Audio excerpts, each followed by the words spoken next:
As the outrage over the alleged encounter near Tirupati continues, the Home Minister Rajnath Singh and Parliamentary Affairs Minister Venkaiah Naidu have briefed the Prime Minister on the encounter in Andhra, which has now generated massive controversy.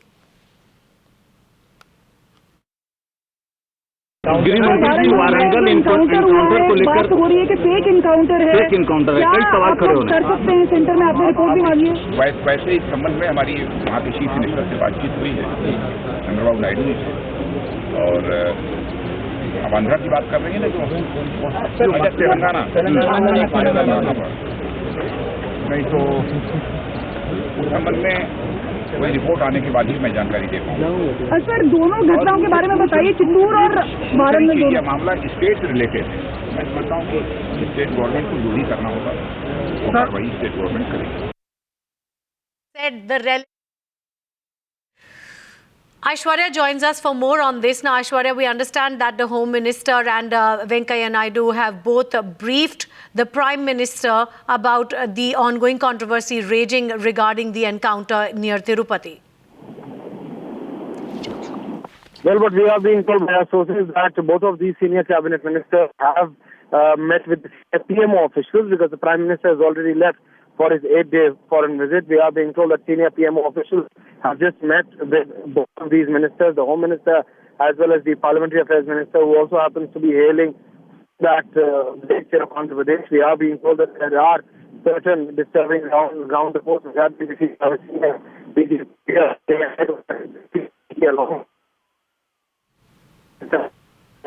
Aishwarya, we're having trouble hearing you. We're just going to try and re-establish that connection properly. But Aishwarya is giving us the details on the fact that the Home Minister has himself briefed the Prime Minister regarding the controversy that is now raging with regards to the encounter in Andhra.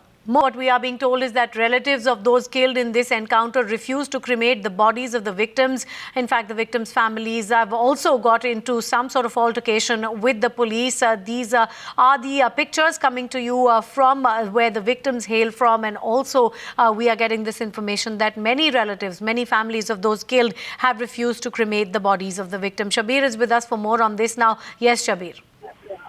Well, I'm here at a village called Padavidi in Tirunelveli, in Tiruvannamalai district, and here the situation is quite tensed as relatives have refused to cremate the body. The bodies have been kept on the main road, and they are protesting here in large numbers, and they are expecting the collector to come here and make a statement.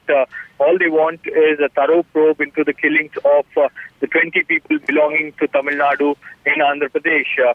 The people, the relatives here do say that all these people who were killed in that particular encounter, they were not sandalwood smugglers, but they were just laborers who were hired by some people. And according to an eyewitness from this particular village, he has also spoken to us and gave us a detailed account of how Mahendran, local villager, was picked up by men in plain clothes. They wanted to question him initially, but after he got down from that bus, he never returned, and the next day he came to know that he has been encountered.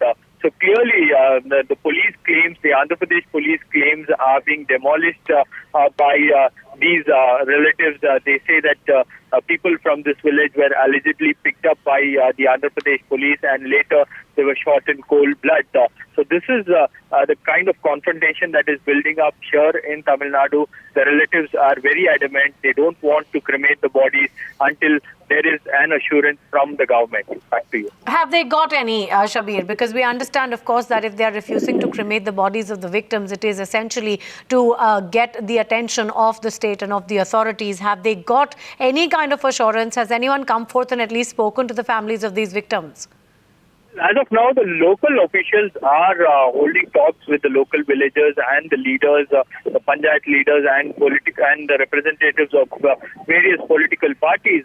But here, the villagers are in no mood to relent. They say that until there is a clear assurance from the Tamil Nadu government that this matter will be probed at the highest level and some kind of justice will be done to the relatives of people of whom several people have been killed from this part of the state, they say that until that kind of assurance is not delivered by the government, they are not ready to cremate the bodies.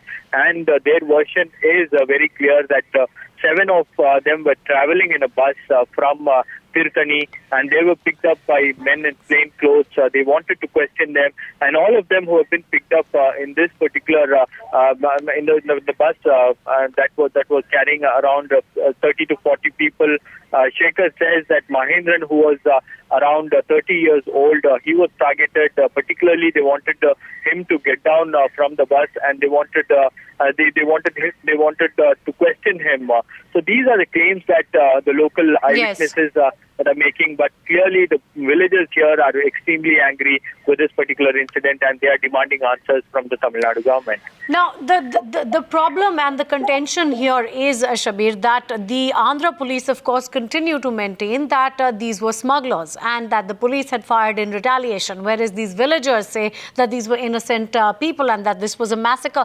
Now, are these villagers also speaking with human rights activists? Because there has been a lot of questions that have come up from the front of the human rights activists as well. Since the day this encounter has taken place, human rights activists have been raising a lot of questions. The kind of